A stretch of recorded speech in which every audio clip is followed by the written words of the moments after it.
The closest a president has ever been to being removed by impeachment was President Richard Nixon in 1974.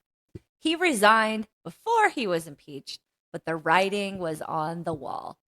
All of this was because he was paranoid about leaks and he had an antagonistic view of the media. This is the Journalism of Everything. I am Darisse Smith, an independent journalist.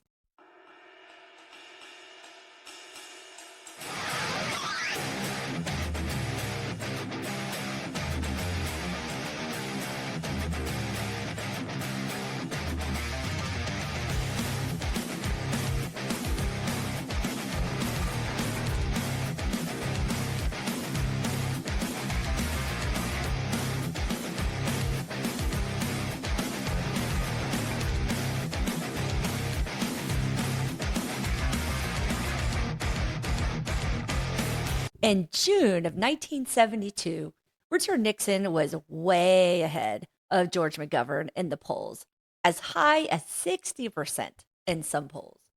Nixon was predicted to win in the largest landslide in U.S. election history against George McGovern, who was a liberal senator from South Dakota, World War II veteran turned pacifist, who called for an immediate end to the Vietnam War, big cuts to defense spending, and more spending on social welfare programs.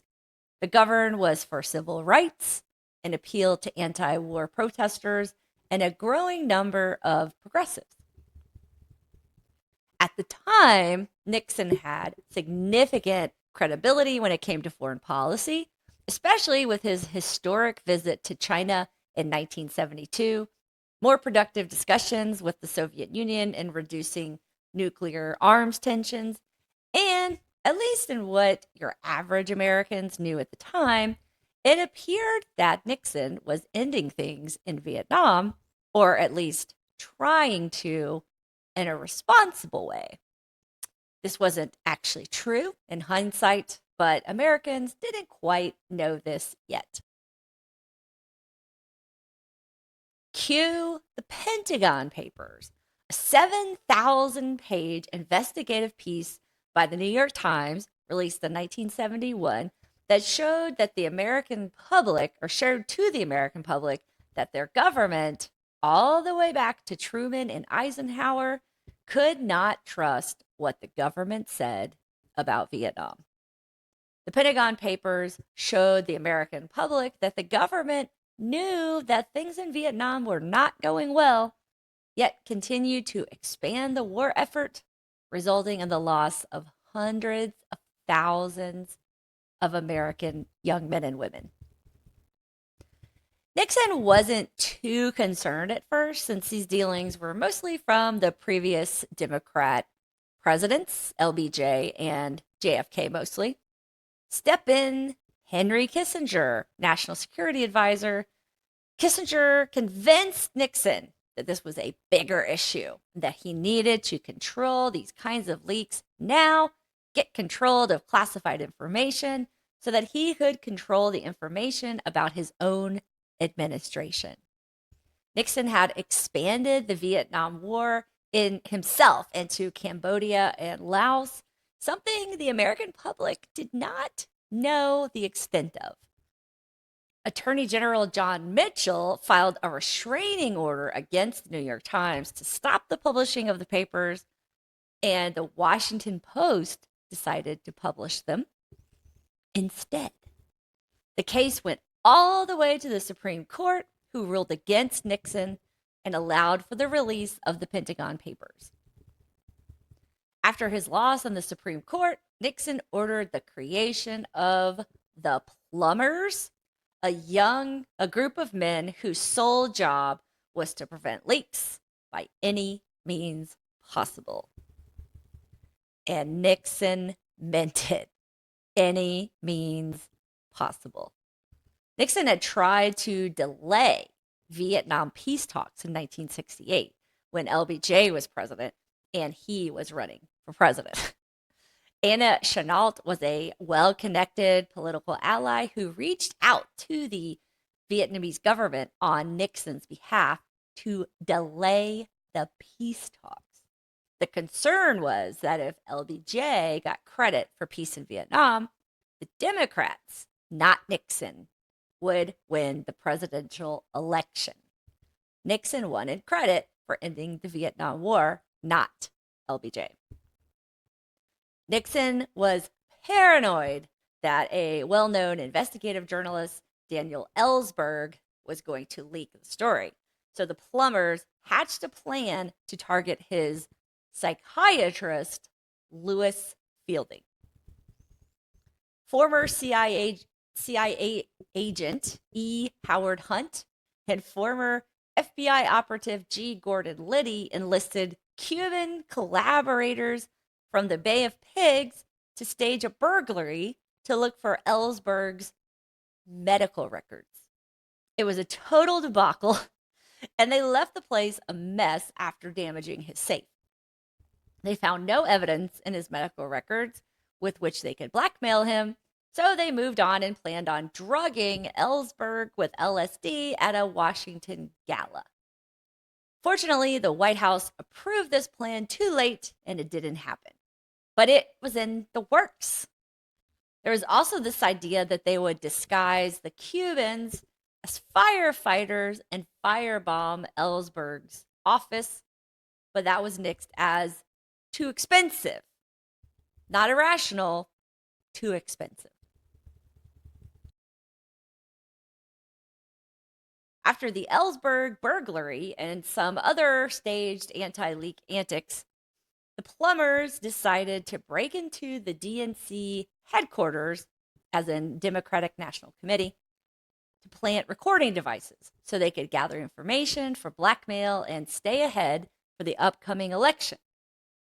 Several Cubans involved in the Bay of Pigs were selected. Martinez, the photographer, Virgilio Gonzalez, the lockpicker, Diego, Ronaldo Pico, and Frank Sturgis as guards.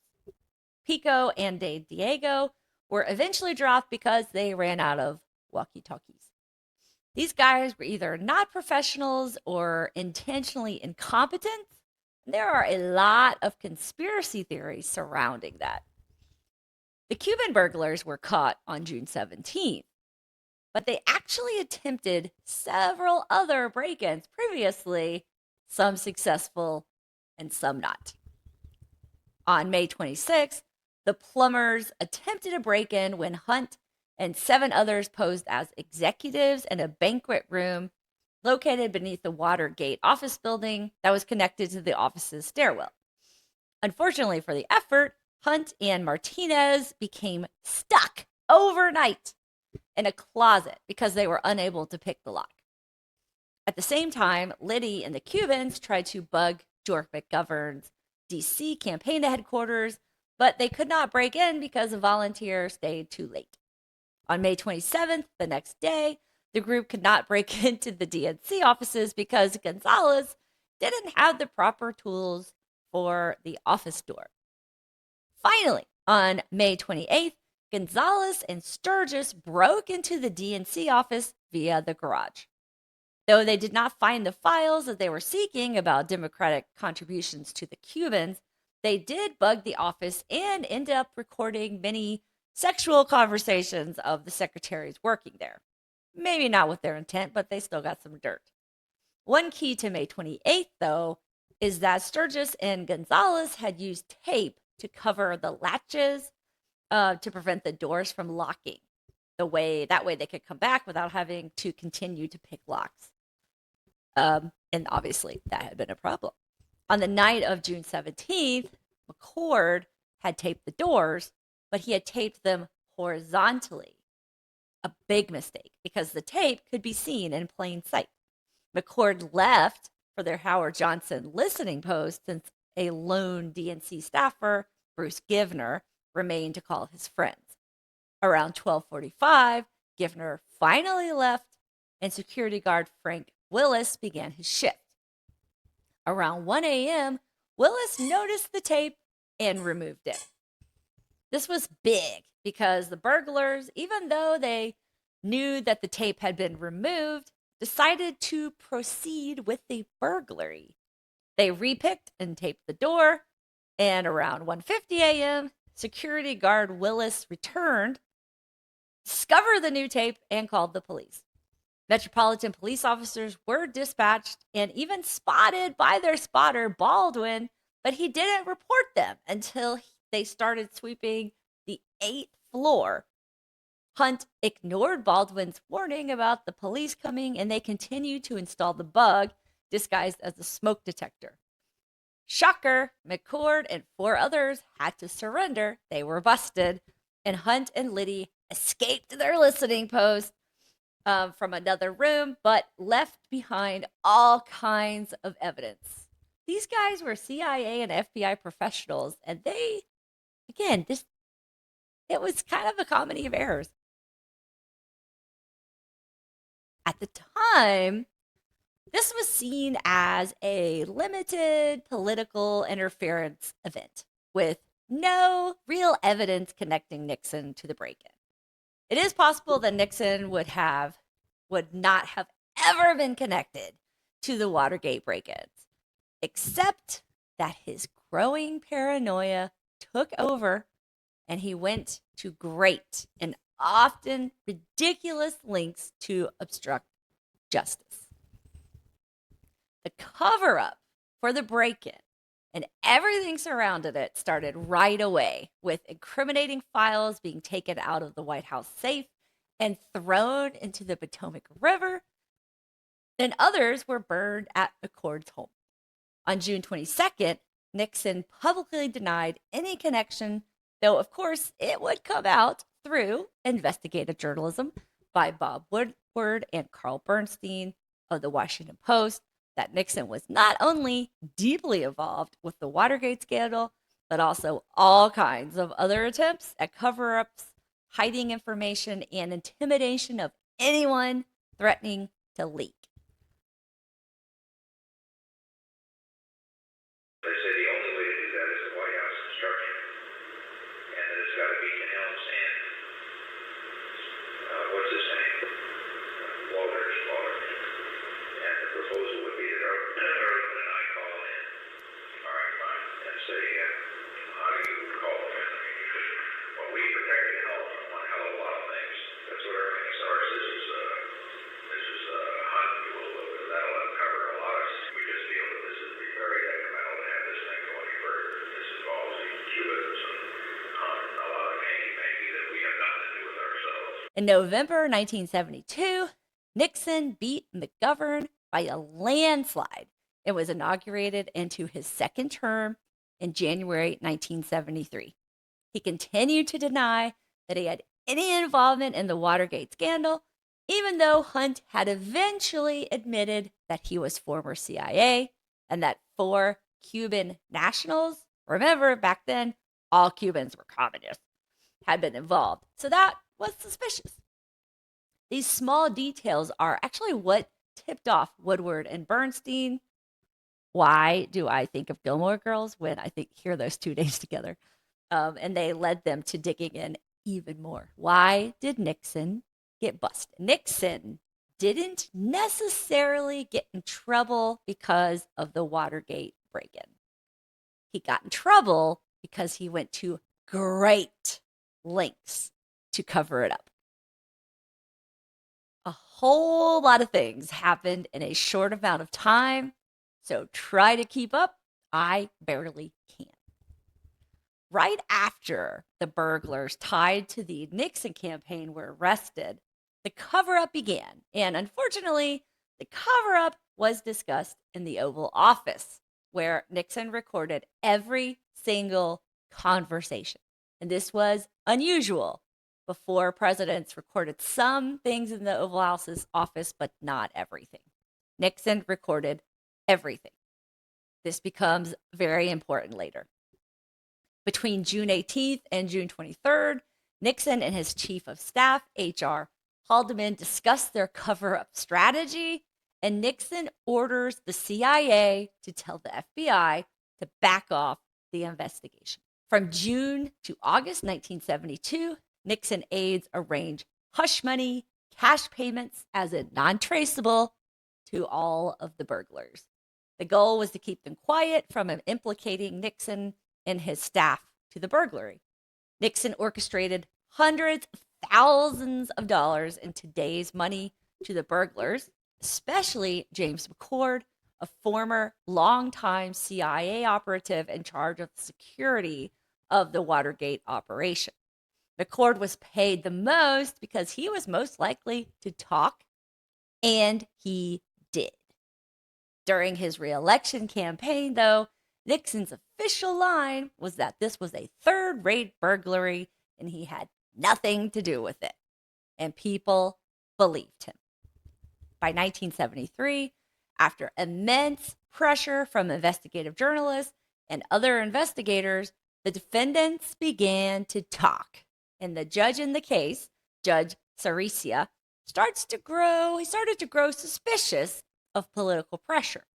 In 1973, James McCord wrote a letter to the judge admitting everything.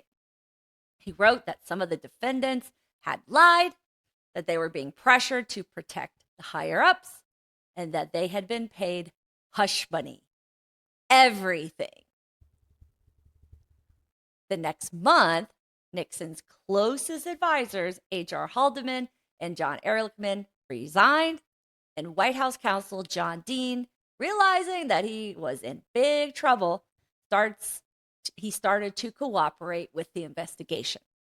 In June 1973, John Dean testified before Congress, outing Nixon's involvement in the entire cover-up. On July 16, 1973, a lower-level aide by the name of Alexander Butterfield was testifying before the Senate when he was asked kind of an offhand question at the end of the hearing by a Senate lawyer. Were conversations in the Oval Office ever recorded? Even though Senate investigators demanded to have the tapes, Nixon refused to hand them over, citing executive privilege. Where have we heard that before? What happens next will sound very familiar to the Trump administration. They call it the Saturday Night Massacre. Nixon, terrified of being further exposed, ordered that the independent prosecutor, Archibald Cox, be fired for demanding the Oval Office tapes. Attorney General Elliot Richardson refused to fire Cox and resigned instead. Next up was Deputy Attorney General William Ruckelshaus. He also refused, and he resigned. Solicitor General Robert Bork ended up carrying out the order, and he fired Cox. This all happened in the same night. Once word got out to the public of the Saturday Night Massacre and that President Nixon was single-handedly trying to shut down an investigation into himself, the public was outraged. This is when the calls for impeachment began in the public and within Congress. In fact, the first congressman to call for impeachment was Republican Congressman Pete McCloskey, a Vietnam veteran and hardcore critic of government misconduct. McCloskey was followed by several Democratic lawmakers, but the Republicans stood firm and supported Nixon. By February 1974, a formal impeachment inquiry was launched by Democratic Congressman Peter Rodino. By mid-1974, as more information came out, the impeachment calls grew more intense. By July 1974, the Supreme Court ordered Nixon to hand over his Oval Office tapes. These tapes proved that Nixon and his staff purposefully ordered the FBI investigation into the Watergate burglary to be blocked. Now, on the investigation, the Democratic break-in thing, we're back in the problem area because the FBI is not under control their investigation is now leading into some productive areas because they've been able to trace the money, not through the money itself, but through the bank, sources, the banker itself, and it goes some directions we don't want it to go. Nixon could no longer deny the allegations and could no longer hide his involvement. Once the tapes were released and the smoking gun came out, there was massive bipartisan support for impeachment. The articles of impeachment were for 1, obstruction of justice, 2, abuse of power, and 3, contempt of Congress. 3 senior Republican lawmakers, Barry Goldwater, Hugh Scott, and John Rhodes, went to the White House to tell Nixon that both the House and the Senate would vote to impeach him and that he should resign. Up until this point, Nixon believed that Republican loyalty would save him. But this conversation told him that party loyalty was no longer there. The Republicans could not support such corruption. On August 9th, 1974, Richard Nixon addressed the nation and announced his resignation. Vice President Gerald Ford took over the next day. I have never been a quitter. To leave office before my term is completed is abhorrent to every instinct in my body. But as president, I must put the interests of America first. America needs a full-time president and a full-time Congress, particularly at this time with problems we face at home and abroad. To continue to fight through the months ahead for my personal vindication would almost totally absorb the time and attention of both the President and the Congress in a period when our entire focus should be on the great issues of peace abroad and prosperity without inflation at home. Therefore, I shall resign the presidency effective at noon tomorrow. Vice President Ford will be sworn in as president at that hour in this office. Obviously, a lot has changed in American culture and politics since 1974. Nixon's level of obstruction was extreme for 1974, but seems really like nothing compared to Donald Trump's level of witness intimidation and offensive use of the Department of Justice. I'm not even talking about President Trump's first term.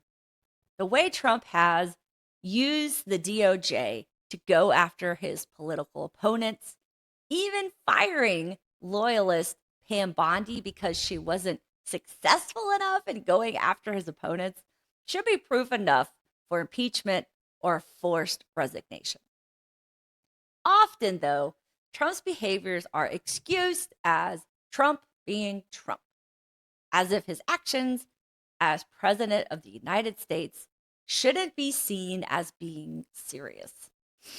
What concerns me is how low the bar is for the expectations now for behavior of the President of the United States.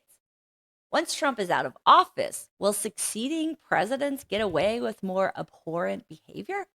Or are the blurred lines of ethics just applicable to the cult of personality that is Donald Trump and his MAGA followers? Thank you for listening to the Journalism of Everything. I am Darisse Smith, an independent journalist. If you enjoy this content, or even if you disagree with it, please subscribe, comment, and like.